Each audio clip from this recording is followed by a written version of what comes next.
Basic maths के part 3 में आपका वेलकम है। अभी तक हम बेसिक मैथ्स पार्ट 1 पार्ट 2 कर चुके हैं। पार्ट 3 जो लेक्चर है इसमें आपका स्वागत है। तो पार्ट 3 में हम क्या देखेंगे आज बता देता हूँ मैं। बेसिक मैथ्स उन लोगों के लिए है जो कि मैथ्स का कॉन्सेप्ट बिल्कुल ग्राउंड लेवल से स्टार्ट करना चाहते हैं। तो इसमें आज हम देखेंगे नंबर्स एंड HCF LCM। ठीक है, आज हमारा काम इतना है बेसिक मैथ्स में। तो फर्स्ट स्टार्ट करते हैं हम नंबर सिस्टम से। नंबर्स, टाइप्स ऑफ नंबर्स, ये सब हम देखेंगे। तो स्टार्ट करते हैं। पहला नंबर जो कि नेचुरल नंबर से हम स्टार्ट करते हैं। नेचुरल नंबर किसे कहते हैं? तो नेचुरल नंबर काउंटिंग के नंबर्स होते हैं, जैसे 1 2 3 4 5 6 अप टू इन्फिनिटी, मतलब जहाँ तक आप काउंटिंग कर सकते हो वहाँ तक। ये बस इतना ही है नेचुरल नंबर। दूसरा फिर आता है होल नंबर। होल नंबर होता है, ज़ीरो इंक्लूड हो जाता है। 0 1 2 3 4 5 6 7, इस तरीके से ये भी जाएगा अप टू इन्फिनिटी। तो देखो यहाँ पे हम कह सकते हैं कि नेचुरल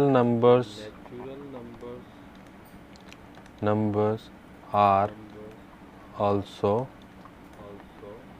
होल नंबर, और होल नंबर में भी नेचुरल नंबर प्रेजेंट रहता है। ठीक है, देखो होल नंबर में नेचुरल नंबर प्रेजेंट रहता है, ज़ीरो को छोड़कर सारे तो नेचुरल नंबर ही हैं। तो हम अगर इसको इस तरीके से भी समझ सकते हैं कि all natural numbers are whole number. जितने भी नेचुरल नंबर है, देखो 1 से लेके इन्फिनिटी तक, ये सारे के सारे होल नंबर भी हैं। लेकिन all whole numbers are not natural number, because all में ज़ीरो भी आ जाता है और ज़ीरो नेचुरल नंबर नहीं होता, इसीलिए all whole numbers are not natural number. ये कॉम्पिटिटिव एग्ज़ाम में भी पूछते हैं। ठीक है, नेचुरल, होल। उसके बाद हम आते हैं इवन नंबर्स पे। Even numbers are the numbers which are divisible by 2, जो 2 से डिवाइड हो सकता है, या फिर इसको आप ऐसे भी समझ सकते हो कि 2 के टेबल में होता है। ठीक है, जैसे कि 2 4 6 8 10, कहाँ तक? Up to infinity. तो all even numbers are also whole numbers. ठीक है, क्वेश्चन या टॉपिक 4 जो है ये है odd number. Odd numbers are the numbers which are not divisible by 2, not divisible by 2, इसका मतलब 1। अच्छा, ऑड इवन जो है, इवन तो 2 से स्टार्ट होता है, ऑड 1 से स्टार्ट होता है। ठीक है, तो 3 5 7 अप टू इन्फिनिटी। तो all odd numbers are also whole numbers. Odd all numbers are also whole numbers. 5 prime numbers. Prime number क्या है? तो प्राइम नंबर हमें इस तरीके से समझना है कि ऐसा नंबर जिसके पास सिर्फ 2 फैक्टर हो। फैक्टर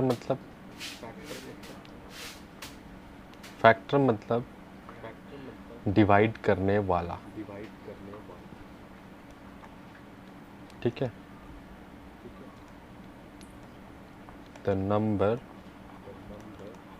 विच कैन डिवाइड, जैसे कि 6 का फैक्टर क्या होगा? तो 6 को कौन कौन डिवाइड कर सकता है? 6 को 1 डिवाइड कर सकता है, 6 को 2 डिवाइड कर सकता है, 6 को 3 डिवाइड कर सकता है, 6 को 6 डिवाइड कर सकता है। तो ये 1, 2, 3 और 6 ये क्या है? फैक्टर्स हैं किसके? 6 के। ठीक है, तो प्राइम नंबर में क्या स्पेशल है? प्राइम नंबर में स्पेशल ये है कि ऐसा नंबर, प्राइम नंबर उस नंबर को कहते हैं जिसके पास सिर्फ 2 फैक्टर होता है। It has only 2 factors. और वो फैक्टर क्या क्या होंगे? एक तो 1 होगा एंड जो अदर फैक्टर होगा, अदर फैक्टर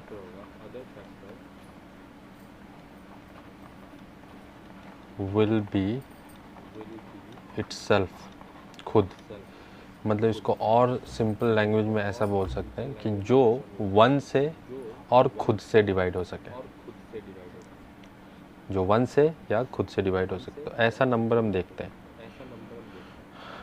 आप नेचुरल नंबर में स्टार्ट करो, ऐसा नंबर कौन सा है। अब देखो, मैं नेचुरल नंबर लिख देता हूँ 1 2 3 4 5 6 7 8 9 10 11 12 13 14 15 16 17 18 19 20 तक मैंने नंबर लिख दिया। ठीक है, नेचुरल नंबर लिख दिया।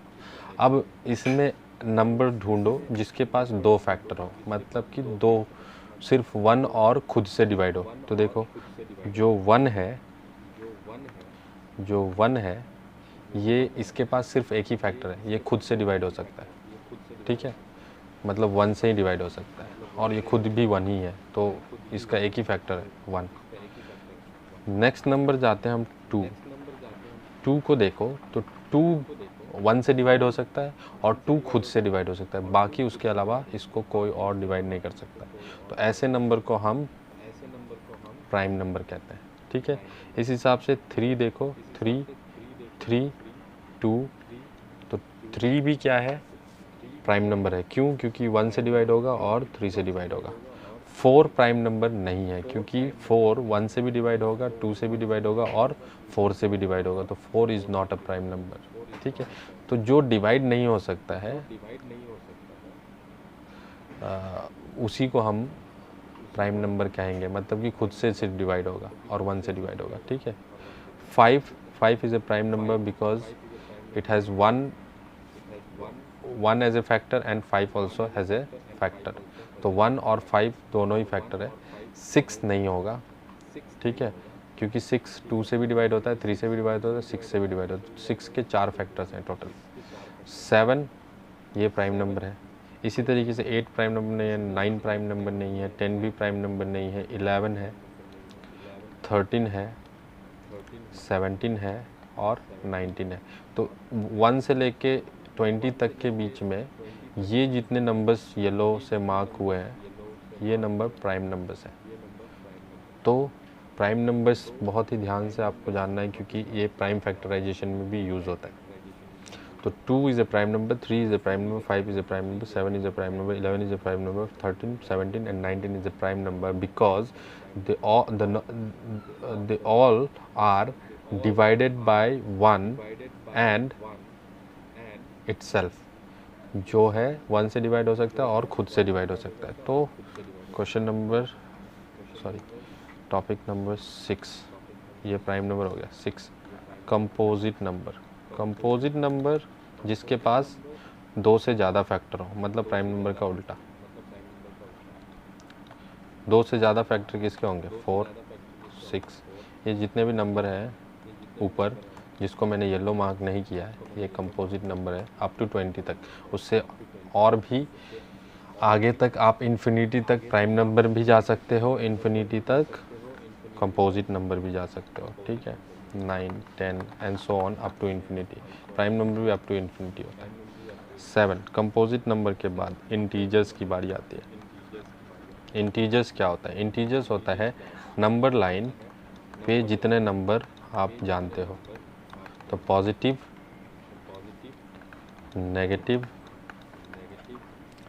तो negative number plus zero plus positive number, plus नहीं मतलब सभी को मिला के कहते हैं, ठीक है। तो नेगेटिव, पॉजिटिव और ज़ीरो ये सभी को हम इंटीजर कहते हैं। और इंटीजर मतलब कोई फ्रैक्शन वैक्शन नहीं होना चाहिए, कोई डेसिमल नहीं होना चाहिए, ठीक है।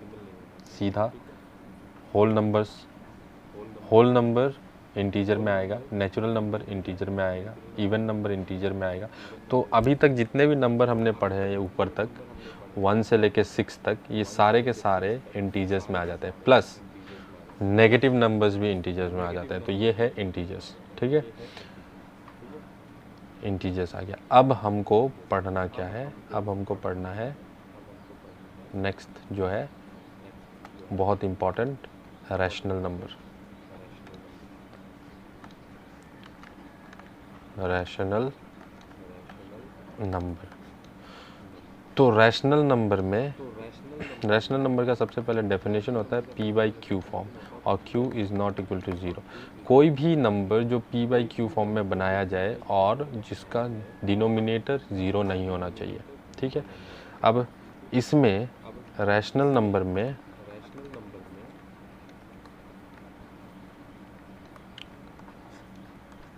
इंटीजर्स आते हैं, ठीक है, फ्रैक्शन आते हैं और terminating and non terminating repeating decimals आते हैं, ठीक है। तो ऑलमोस्ट सारे नंबर ही रैशनल नंबर के अंदर आ जाते हैं, ठीक है, क्योंकि इंटीजर के अंदर सारा नंबर आ जाता है। जो हमने नेचुरल जितना भी होल नंबर पढ़ा था वो सारा इंटीजर में आ जाता है। प्लस फ्रैक्शन भी इंटीजर में आ जाता है, सॉरी फ्रैक्शन भी रैशनल नंबर में आ जाता है। और terminating, non terminating, repeating decimals भी आ जाते हैं, ठीक है। अब इसको समझ लेते हैं। इंटीजर्स तो समझ में आ गया। फ्रैक्शन देखो, फ्रैक्शन जैसे 1/2, 3/5। अब ये p बाई क्यू फॉर्म में है ना, p ऊपर q नीचे, p ऊपर q नीचे। अब आप बोलोगे इंटीजर में तो ऐसा कुछ था नहीं, तो मैं बता देता हूँ। जो भी नंबर हम काउंटिंग में स्टार्ट करते हैं 3, 4, 5, 6 या -1, -2, -3, -4, इसके नीचे एक्चुअली में 1 होता है, ठीक है। इसके नीचे क्या होता है? 1 होता है, और 0 के नीचे भी 1 होता है, ठीक है। तो ये p बाई क्यू फॉर्म में है। और मैंने कहा था कि q 0 नहीं होना चाहिए, ऊपर 0 हो सकता है, कोई प्रॉब्लम नहीं है, ठीक है। तो 0 हमारा रैशनल नंबर में काउंट होता है। दूसरा q 0 नहीं होना चाहिए, मतलब नीचे डिनोमिनेटर 0 नहीं होना चाहिए। तो जितने भी काउंटिंग वाला इंटीजर जो नंबर लाइन पे है सबके नीचे 1 होता है, ठीक है। फ्रैक्शन तो आपको पता ही है, वो तो न्यूमरेटर डिनोमिनेटर से बनता ही है। Third, terminating decimal. डेसिमल्स के बारे में भी थोड़ा सा जान लो आप। डेसिमल तो आपको पता ही था। डेसिमल क्या होता है? 2.5। टर्मिनेटिंग डेसिमल मतलब क्या होता है कि जब आप डिवाइड करते हो ना तो इसका एंड मिल जाता है, मतलब कि लास्ट नंबर मिल जाता है, डेसिमल ख़त्म हो जाता है। और कुछ नंबर आपको ऐसा मिलता होगा 3.3333333 इस तरीके का। तो ये ऊपर वाला टर्मिनेटिंग डेसिमल है और नीचे वाला नॉन टर्मिनेटिंग रिपीटिंग है। नॉन टर्मिनेटिंग, टर्मिनेट का मतलब होता है ख़त्म हो जाना। तो जैसे कि डेसिमल ख़त्म हो गया, 2.5 में डेसिमल ख़त्म हो गया, तो हम इसको कहेंगे रैशनल नंबर है, ठीक है। नॉन टर्मिनेटिंग मतलब कि ख़त्म नहीं हो रहा है लेकिन रिपीटिंग है। रिपीटिंग मतलब रिपीट हो रहा है, नंबर रिपीट हो रहा है, बार बार एक ही नंबर रिपीट हो रहा है, या एक पेयर ऑफ नंबर रिपीट होगा, या 3 पेयर ऑफ नंबर, जैसे कि 3.123, फिर 123, फिर 123, फिर 123। इस टाइप के नंबर्स को हम नॉन टर्मिनेटिंग रिपीटिंग नंबर कहते हैं, ठीक है। तो ये सारे रैशनल नंबर में आ जाता है। तो ई रैशनल नंबर कौन सा होता है? अब एक लास्ट नंबर बचा, irrational number.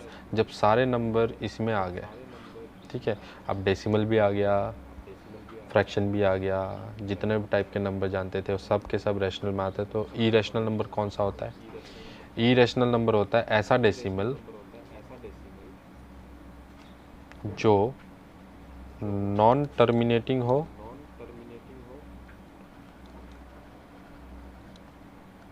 And non repeating भी हो, मतलब रिपीट भी नहीं होगा और ख़त्म भी नहीं होगा। जैसे कि सपोज़ एक नंबर है 1.1376421 सॉरी 0 नहीं 31567 ये ख़त्म भी नहीं हो रहा है, ठीक है।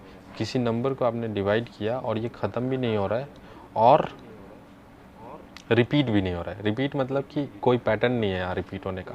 तो इस टाइप का जो नंबर होता है, डेसिमल होता है, इसको हम इरेशनल नंबर कहते हैं, इरेशनल नंबर कहते हैं। और एक दो एग्जांपल और है, वो भी रख लीजिए। तो first example non terminating repeating, ठीक है। फर्स्ट नंबर हो गया नॉन टर्मिनेटिंग रिपीटिंग।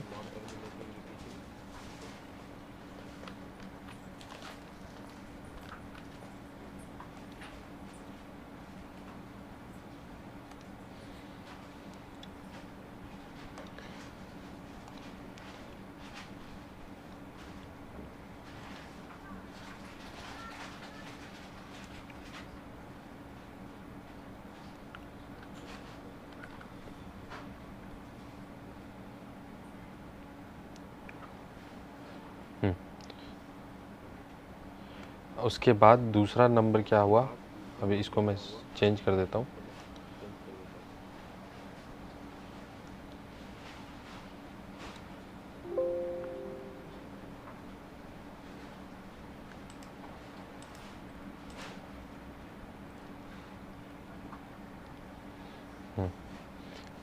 तो सबसे पहले हमें देखना है ई रैशनल नंबर, ठीक है। तो रैशनल हमने देख लिया, ई रैशनल क्या है। तो सबसे पहला ऐसा डेसिमल नॉन टर्मिनेटिंग, फिर एंड नॉन रिपीटिंग, रिपीट भी नहीं हो रहा है भाई और टर्मिनेट भी नहीं हो रहा, ठीक है। दूसरा पाई, पाई जो हम मैथ्स में पढ़ते हैं, पाई इज़ इरेशनल नंबर। उसके बाद √2, √3, √5, √6, √7, √8, √10। यहाँ पे देखना है कि मैंने √5, √4 और √9 नहीं लिखा है। इसी तरीके से इन्फिनिटी तक इरेशनल नंबर भी बहुत सारे होते हैं, इनफाइनाइट इरेशनल होता है, लेकिन √4, √9 को मैंने इरेशनल में नहीं लिखा है। क्यों? क्योंकि √4 का वैल्यू होता है 2, 2 का स्क्वायर होता है ना 4, तो 4 का रूट क्या होता है 2, और 4 मतलब √4 का आंसर आता है 2 और √9 का आंसर आता है 3, और 2 और 3 इज़ ए रैशनल नंबर। पहले बताया नंबर लाइन पे जो भी इंटीजर्स है वो रैशनल नंबर है। दैट्स वाई √4 एंड √9 जिसका भी रूट निकल सकता है, जैसे √16, √25, इनका रूट निकल जाता है, ठीक है।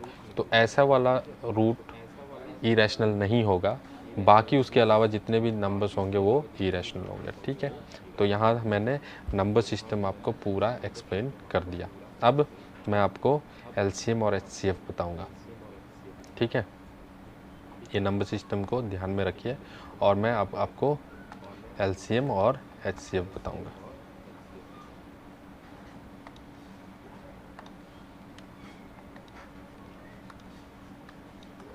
एलसीएम एंड एचसीएफ ये हम क्यों फाइंड करते हैं?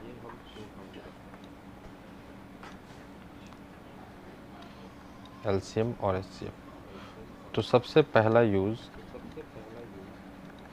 Addition and subtraction of fraction. Fraction को एडिशन और सब्सट्रैक्शन करने के लिए हम यूज़ करते हैं। दूसरा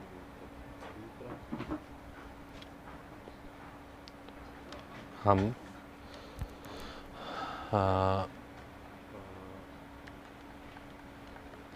फ्रैक्शन को प्रोपोर्शनल फ्रैक्शन निकालने के लिए भी हम यूज़ करते हैं। आप ऐसे समझ लो इसको। पहले तो एडिशन देख लेते हैं, उसके बाद मैं बताता हूँ, तब ज़्यादा से बेटर समझ में आएगा। जैसे कि 2/3 एंड 3/4, इनको मैंने कहा ऐड करिए, तो आप इसको सीधा सीधा ऐड तो नहीं कर सकते। 2 प्लस, जैसे 2/3 प्लस 3/4 कर दिया, तो इसको सीधा सीधा तो ऐड नहीं कर सकते। 5/7 नहीं होगा, ये रॉन्ग है। ठीक है, बहुत लोग ऐसे करते हैं, ये रॉन्ग है।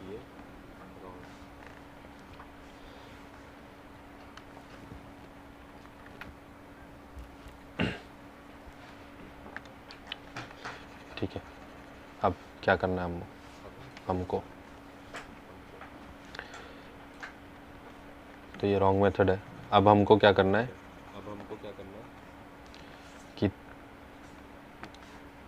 3 एंड 4 का एलसीएम निकालेंगे। एलसीएम, ठीक है। 3 और 4 का एलसीएम क्या होता है? 12 होता है।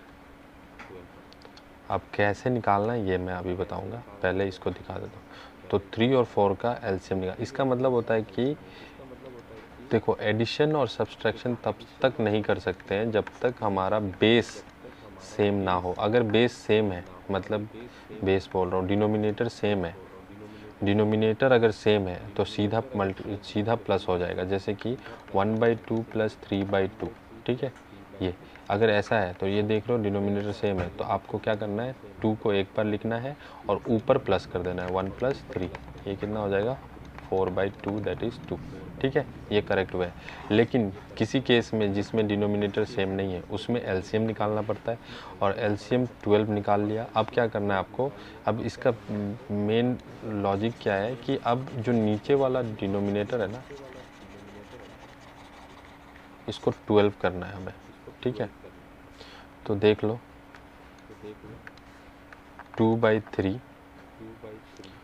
एलसीएम 12 है, प्लस 3/4, इसको इस 3 को और इस 4 को 12 बनाना है। ठीक है, तो 12 बनाने के लिए क्या करना होगा, हमें 3 को कितने से मल्टीप्लाई करना होगा, 4 से। अब इसको कैसे निकालते हैं हम, 4 से मल्टीप्लाई करना हो, अगर मान लो नंबर कोई और है, आपको नहीं पता चल रहा है कितने से मल्टीप्लाई करना है, तो आपको क्या करना है, इस 3 से इस 12 को डिवाइड कर दो।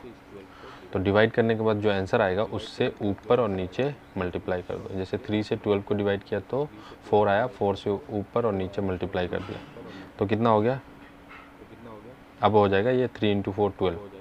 अच्छा, इस तरफ वाले नंबर में भी यही करना है हमको। 4 में कितना मल्टीप्लाई करें तो 12 आएगा, तो 3 आएगा। अगर आपको ये नहीं पता है कि कितना मल्टीप्लाई करने से 3 आएगा, तो आपको क्या करना है, 4 से 12 को डिवाइड करना है।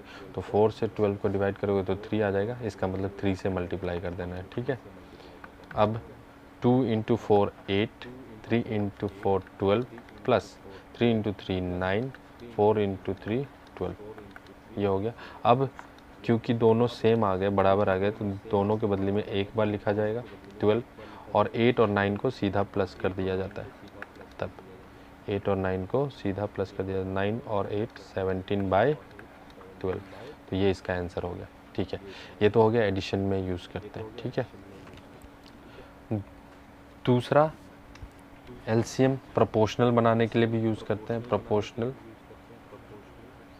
मतलब कि जैसे कि ये फ्रैक्शन है, इस फ्रैक्शन के ये लोएस्ट फॉर्म में है।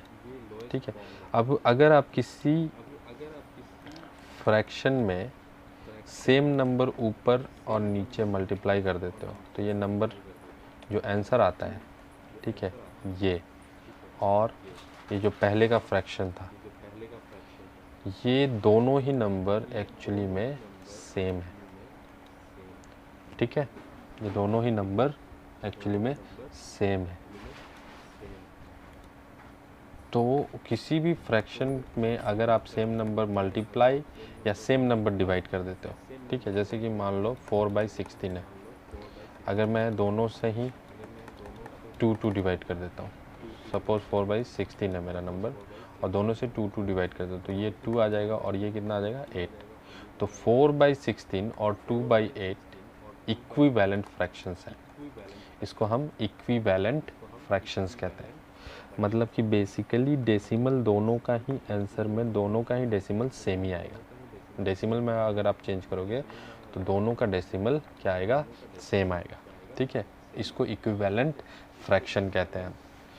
तो इक्विवेलेंट फ्रैक्शन कैसे निकलता है, कि जो भी गिवन फ्रैक्शन हो उसमें सेम नंबर या तो मल्टीप्लाई कर दो ऊपर नीचे या सेम नंबर से डिवाइड कर दो ऊपर नीचे, ठीक है। तो जो आंसर आएगा वो इक्विवेलेंट फ्रैक्शन होता है। तो ये भी निकालने के लिए हम एलसीएम का भी यूज़ करते हैं, एचसीएफ यूज़ करते हैं, ठीक है। एलसीएम और एचसीएफ यूज़ होता है।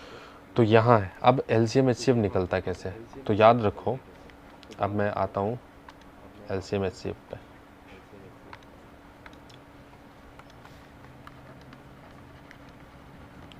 एंड एचसीएफ, एलसीएम एचसीएफ कैसे निकलता है, तो एलसीएम और एचसीएफ तभी निकलेगा जब आपके पास 2 नंबर हो। 2 नंबर से कम का एचसीएफ एलसीएम नहीं निकलता। 2 से ज़्यादा नंबर हैं तभी हम एचसीएफ और एलसीएम निकालेंगे। तो सबसे पहले तो एलसीएम क्या होता है, तो होता है इसका नंबर लीस्ट कॉमन मल्टीपल, और एचसीएफ होता है हाईएस्ट कॉमन फैक्टर, ठीक है। अब दोनों को समझाता हूँ। सपोज मेरे पास नंबर है 5 और मेरे पास एक नंबर है 10, ठीक है। 2 नंबर होगा तभी एचसीएफ। तो अब हम इन दोनों नंबर का एचसीएफ भी निकाल सकते हैं एंड एलसीएम भी निकाल सकते हैं, ठीक है। अब एचसीएफ क्या होता है, बहुत ही कॉमन लैंग्वेज में बताऊँ तो एचसीएफ वो नंबर होता है, वो हाईएस्ट नंबर होता है जिससे दोनों नंबर डिवाइड हो, ठीक है। वो हाईएस्ट नंबर जिससे दोनों नंबर डिवाइड हो। तो देखो 5 और 10 दोनों नंबर किससे डिवाइड हो सकते हैं, 1 से डिवाइड हो सकते हैं दोनों नंबर, ठीक है। 2 से नहीं होगा, 3 से नहीं होगा, 4 से नहीं होगा, 5 से होगा। तो दोनों नंबर किससे डिवाइड हो सकते हैं, 5 से। तो एचसीएफ क्या हो जाएगा, 5 हो जाएगा, ठीक है। एक और एग्जांपल लेते हैं, जैसे 10 और 20, ठीक है। तो इसका एचसीएफ क्या होगा, तो ये दोनों नंबर, ऐसा कोई हाईएस्ट नंबर बताओ जिससे दोनों नंबर डिवाइड हो सकता है, उससे और हाईएस्ट नहीं होना चाहिए, ठीक है। तो इन दोनों ही नंबर को 1 डिवाइड कर सकता है, 2 डिवाइड कर सकता है, 5 भी डिवाइड कर सकता है और 10 भी डिवाइड कर सकता है। 1, 2, 5 और 10 भी डिवाइड कर सकता है। 10 के ऊपर कोई नंबर डिवाइड नहीं करेगा, ठीक है, दोनों को। तो 10 इसका क्या हो जाएगा, एचसीएफ हो जाता है, ठीक है। चलो ये समझ में आ गया। हाँ, एचसीएफ ये निकालने का तरीका नहीं है, मैं जस्ट आपको समझाने के लिए बता रहा हूँ कि क्या है, ठीक है। कभी ज़रूरी भी नहीं पड़ेगा, अगर आपको ये कॉन्सेप्ट मालूम हो तो आपको निकालने की ज़रूरत नहीं पड़ेगी। तो 10 और 20 का एचसीएफ क्या हो गया, 20। तो एचसीएफ क्या है, वो हाईएस्ट नंबर जो दोनों को डिवाइड कर सकता है, ठीक है। एलसीएम क्या होता है, इसीलिए इसको बोलते हैं हाईएस्ट कॉमन फैक्टर। मैंने कहा ना, फैक्टर वो होता है जो डिवाइड करता है, ठीक है। फैक्टर मतलब डिवाइड करता है, जो वो नंबर जो डिवाइड कर सकते। तो हाईएस्ट कॉमन फैक्टर जो दोनों में कॉमन है, डिवाइड करने वाला, ठीक है। Least common multiple, LCM. Least common multiple का क्या मतलब है,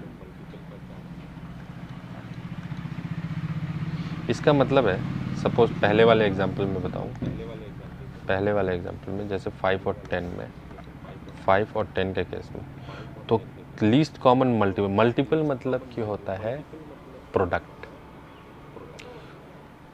तो 5 में 1 मल्टीप्लाई किया तो प्रोडक्ट आएगा 5, 5 में 2 मल्टीप्लाई किया तो प्रोडक्ट आएगा 10। मतलब मल्टीपल 5 का 5 भी है, 10 भी है, ठीक है। 10 में 1 मल्टीप्लाई करो तो 10 आ गया, ठीक है।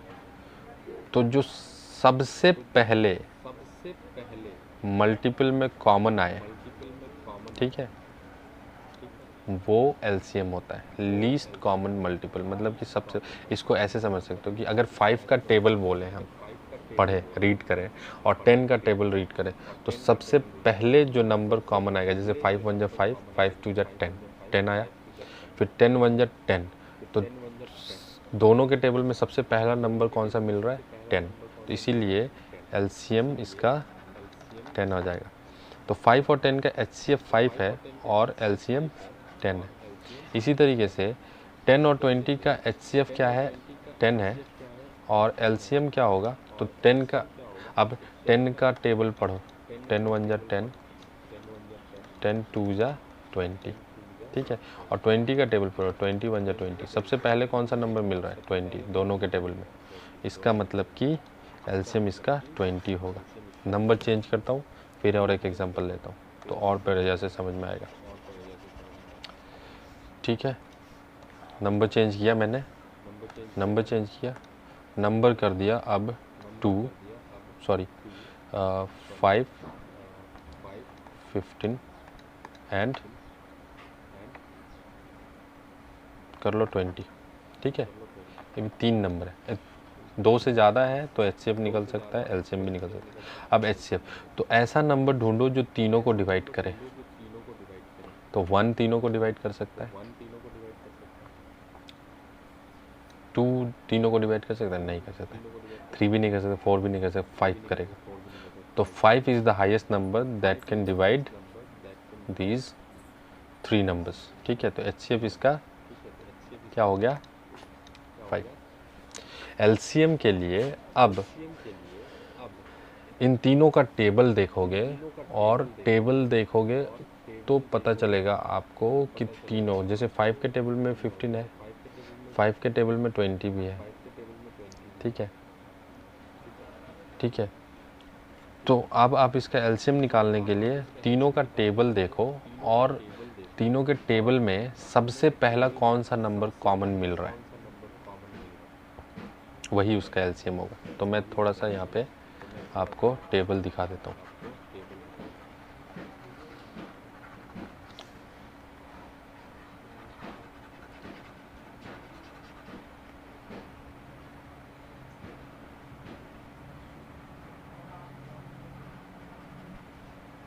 टेबल दिखाऊं, तो चलो टेबल देखते हैं हम लोग। सबसे पहले तो जब आप 5 का टेबल लिखोगे तो 5 1 जा, मैं 5 1 जा नहीं लिखता हूँ, सीधा टेबल ही लिख देता हूँ, प्रोडक्ट लिखता हूँ, ठीक है। फिर बहुत खिचड़ पिचड़ हो जाएगा।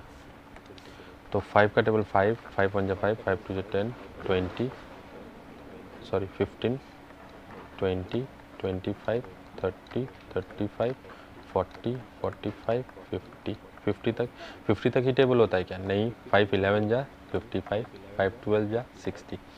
सपोज करो ये मैं 60 तक लिख रहा हूँ, इसका रीज़न है, ठीक है। 15 का टेबल लिखें, तो 15 का टेबल हमने लिखना शुरू किया। 15 1 जा 15, 15 2 जा 30, 15 3 जा 45, 15 4 जा 60। देख रहे हो, 15 का टेबल लिखा और 5 का टेबल लिखा, सबसे पहला कौन सा नंबर कॉमन मिल रहा है दोनों में, 30 मिल रहा है। लेकिन सिर्फ 15 तो है नहीं, यहाँ 20 भी है, ठीक है। तो 5 और 15 में सबसे पहला कौन सा मिल गया, 30 मिल गया। तो 20 के टेबल में भी अगर 30 आ जाए तो 30 एलसीएम हो जाएगा, लेकिन 30 आएगा नहीं, 40 आएगा, 23 जा 60 आएगा। अब तीनों का टेबल में देखो, सबसे पहला कॉमन नंबर क्या मिल रहा है, 60। तो इसका एलसीएम जो है वो 60 हो जाएगा। अगर सिर्फ 5 और 15 में देखते हैं हम, 5 और 15 में देखते हैं तो हमको एलसीएम 15 ही मिल जाता है, ठीक है, क्योंकि सबसे पहला 15 ही कॉमन है, ठीक है। तो 5 और 15 का एलसीएम 15 होता है, 5 और 15 का एलसीएम 15 होता है, ठीक है। और 5, 15, 20 इन तीनों में 60 हो रहा है। तो सबसे पहले जो मल्टीपल मिल जाए वही एलसीएम है। अब इसको निकालते कैसे, ठीक है। तो स्कूल का मेथड भी बता रहा हूँ मैं, स्कूल का मेथड भी बता रहा हूँ और कॉम्पिटिटिव मेथड भी बता रहा हूँ। अब मैं दोनों ही मेथड बताऊँगा। स्कूल का मेथड कैसे निकालते हैं, ठीक है। अभी मैं नंबर चेंज करता हूँ। मान लो कि मेरे पास नंबर है 15 और 20। अब इनका एलसीएम एंड एचसीएफ निकालना है, ठीक है। तो हम क्या करेंगे, 15 का फैक्टर निकालेंगे। 15 का फैक्टर, अब 15 का फैक्टर कैसे निकलता है, प्राइम फैक्टराइजेशन। अब जिसको प्राइम फैक्टराइजेशन मालूम नहीं है वो प्राइम नंबर याद करो। प्राइम नंबर क्या था, 2, 3, 5, 7, 19 ऐसे कुछ कुछ था, ठीक है। तो सबसे पहले प्राइम फैक्टर, प्राइम नंबर से इसको डिवाइड करेंगे। तो सबसे पहला प्राइम नंबर 2 होता है, 2 से डिवाइड करो 15 को, होगा नहीं होगा। तो जब 2 से नहीं होगा तो हम 3 से करेंगे, 3 से करेंगे तो 3, 5 जाएगा, ठीक है। फिर अब जो नीचे आया उसको फिर देखो, अब ये 2 जो 5 आ रहा है ये 2 से मल्टीपल डिवाइड हो सकता है, नहीं हो सकता। 3 से डिवाइड हो सकता है, नहीं हो सकता। तो नेक्स्ट प्राइम नंबर कौन सा है, 5 है। तो 5 से डिवाइड करेंगे, 5 से डिवाइड करेंगे तो ये कितना आएगा, 5 1 जाए। तो जब तक 1 ना आए तब तक डिवाइड करना है। इसका मतलब 15 का फैक्टर क्या क्या होगा, 3 × 5, ठीक है। ये जो है ना, ये 3 और 5 ये इसका फैक्टर है। 1 को नहीं लिखते हैं, कोई प्रॉब्लम नहीं। उसी तरीके से 20 का फैक्टर निकालेंगे तो 2 से डिवाइड करेंगे 10, फिर 2 से डिवाइड करेंगे 5, फिर 5 से डिवाइड करेंगे 1। तो इसका फैक्टर क्या आएगा, 2 × 2 × 5, 1। 1 को नहीं लिखते हैं मैं अभी, क्योंकि लिखने की ज़रूरत नहीं, इंटू में 1 का कोई मतलब नहीं होता, ठीक है। तो अब एचसीएफ निकालने के लिए, एचसीएफ निकालने के लिए आपको क्या करना होगा कि दोनों में देखना होगा कौन सा नंबर रिपीट हो रहा है, 5, ठीक है। तो इसका एचसीएफ दोनों नंबर 5 रिपीट हो रहा है, तो इसका एचसीएफ हो जाएगा 5। एलसीएम क्या होगा, एलसीएम हो जाएगा, तो जो नंबर रिपीट हो रहा है उसको एक बार लिखेंगे और बाकी बचे हुए नंबर को लिख देंगे। तो 3, 2 और 2, इसका एलसीएम कितना हो जाता है, 5 3 जा 15, 15 2 जा 30, 32 जा 60, ठीक है। तो एचसीएफ 5 हो गया और 60 हो गया। अब ध्यान से देखो, 15 और 20 ऐसा नंबर जो दोनों को डिवाइड कर सकता है वो 5 है, बड़ा नंबर, ठीक है। और दोनों के टेबल में सबसे पहले कौन आएगा, 60, ठीक है। तो ये हमारा निकालने का तरीका है। इसको फैक्टराइजेशन मेथड से हम एचसीएफ एलसीएम निकालने को कहते हैं। अब नंबर चेंज करता हूँ फिर से, अब नंबर चेंज करता हूँ 15 एंड 30। अब इसका एचसीएफ निकालो, ठीक है। तो अब इसका 15 का फैक्टर फिर से करेंगे तो 3, 5, 5 1, 30 का फैक्टर 2, 15, 3, 5, 5 1। तो इसका फैक्टर हो गया 3 × 5 और इसका फैक्टर हो गया 2 × 3 × 5। तो एचसीएफ इसका क्या आएगा, तो देखो 3 भी कॉमन है और 5 भी कॉमन है। तो इसका मतलब 3 के बदले में एक बार 3 लिखेंगे और 5 के बदले में भी एक बार 5 लिखेंगे। इसका एचसीएफ कितना आ जाएगा, 15।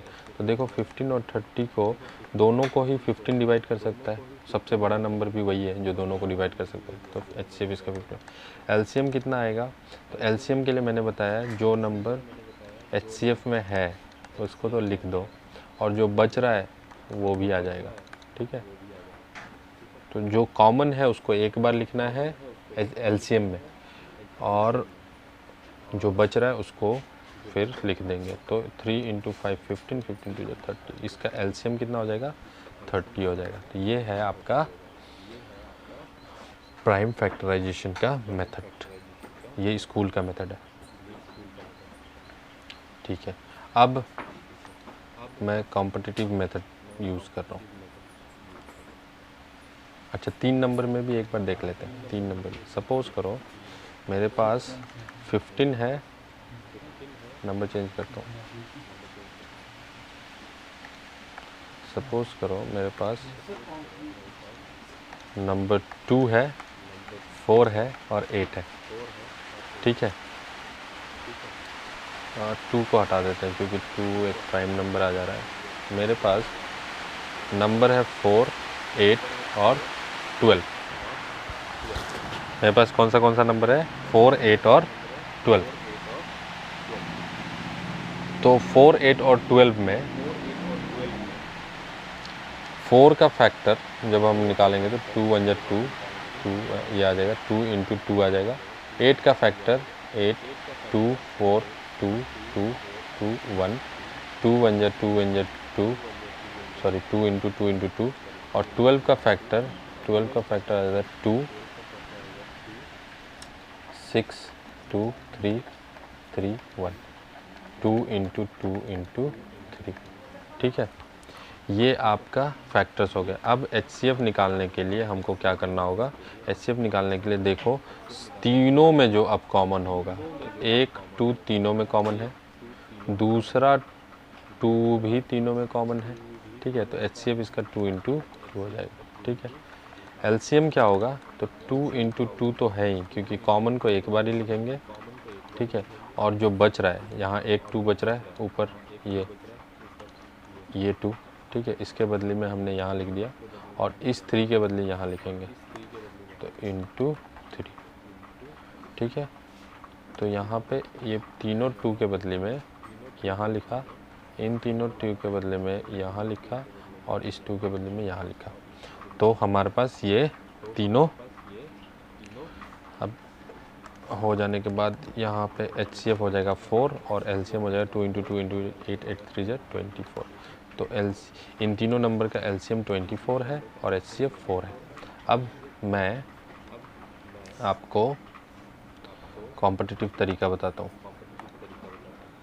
जिसमें हमको ये पूरा फैक्टर्स निकालने की ज़रूरत नहीं पड़ेगी, इस तरीके से देखने की ज़रूरत नहीं पड़ेगी कॉम्पिटिटिव का।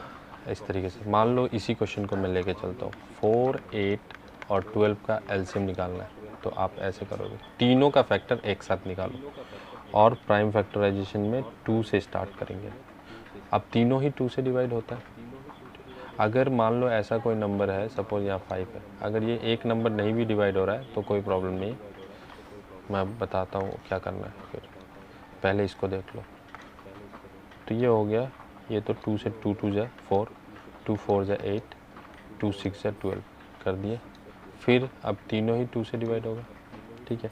तो 2 1 जा 2, 2 2 जा 4, 2 3 जा 6। अब इन तीनों नंबर में 1, ये तो 1 आ गया, तो इसके लिए हमें कुछ करना नहीं है, इन दोनों को में भी 1 में ले जाना है। तो इन दोनों में से एक नंबर 2 से डिवाइड हो रहा है 2, तो 2 से डिवाइड करेंगे हम फिर, पर ये 1 तो होगा नहीं, तो 1 को नीचे लेके आ जाएंगे, ठीक है, कोई प्रॉब्लम नहीं है, इसको डिवाइड नहीं करना है, तो वो नीचे लेके आए। तो 2 2 जा, फिर 2 2 जा क्या हो गया 1, लेकिन ये 2 इस 3 को भी डिवाइड नहीं करता है, तो 3 को भी हम नीचे लिख देंगे। जब डिवाइड नहीं होता है तो वापस उसको नीचे लेके आ जाना है। अब 1 1 आ गया, ये 3 हो गया, तो 3 3 से डिवाइड होगा, ये 1 नीचे आ गया, ये नीचे आ गया, ये 1, ठीक है। LCM के लिए हमको क्या करना है, यहाँ जितने भी नंबर आ रहे हैं ये इन सबको मल्टीप्लाई कर दो, 2 इंटू 2 इंटू 2 इंटू 3। देखो ये जो आया है वो यही आया, ठीक है। और HCF के लिए ऐसे नंबर को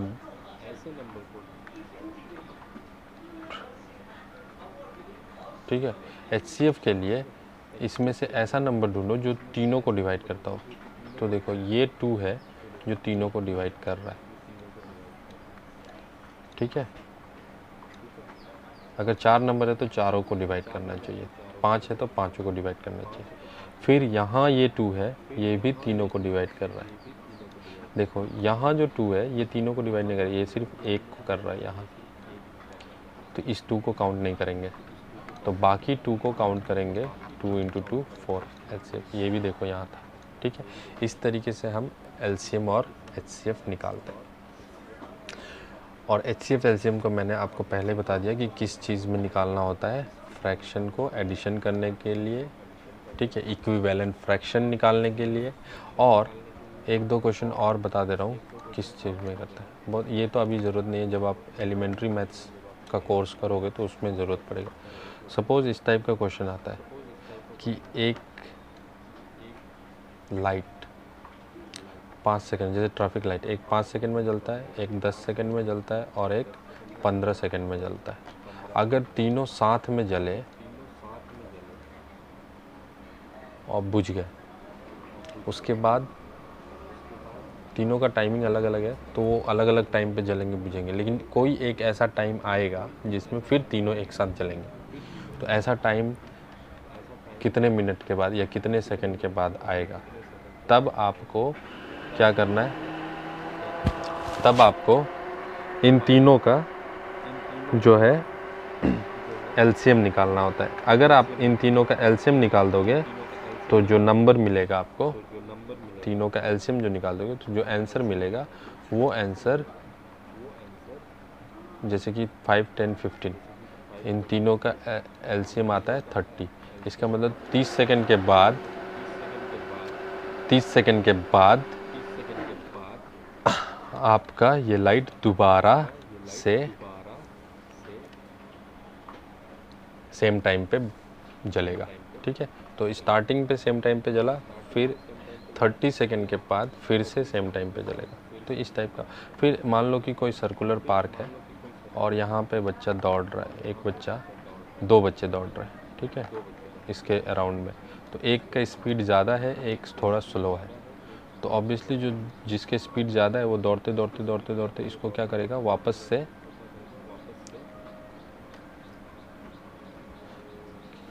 से उसके पास मिल जाएगा। तो पूछते हैं कि कितने टाइम के बाद मिलेगा, इस टाइप का क्वेश्चन जो है। तो सपोज़ करो कि एक बच्चे को 5 मिनट लगते हैं सर्कल को कंप्लीट करने में, एक बच्चे को 10 मिनट लगते हैं सर्कल को कंप्लीट करने। तो जो ऑब्वियसली जो 5 मिनट का है वो घूम के आ जाएगा, कभी ना कभी जाके ये जो स्लो दौड़ रहा है उसके पीछे से फिर से उसको कवर कर लेगा। तो ये कितने देर के बाद ऐसा होगा। अगर ऐसा भी निकालना है तभी भी हमको एलसीएम निकालना होता है। ठीक है, तो इसको खैर हम लोग बाद में देखेंगे कि ऐसा हम कब करते हैं, जब हम एलिमेंट्री मैथ्स का कोर्स करेंगे तब हम इसको देखेंगे। अभी के लिए इतना ही। आज की वीडियो में जो एलसीएम एचसीएफ बताया मैंने और नंबर सिस्टम बताया वो बहुत ही इम्पोर्टेंट है, तो उसको बहुत ध्यान से आप करिए। और अगर कोई डाउट है तो आप कमेंट में कर सकते हैं, मैसेज कर सकते हैं मेरे को, ठीक है, मैं आपका डाउट क्लियर करूँगा। चलिए आज के लिए इतना ही, मिलते हैं नेक्स्ट वीडियो में।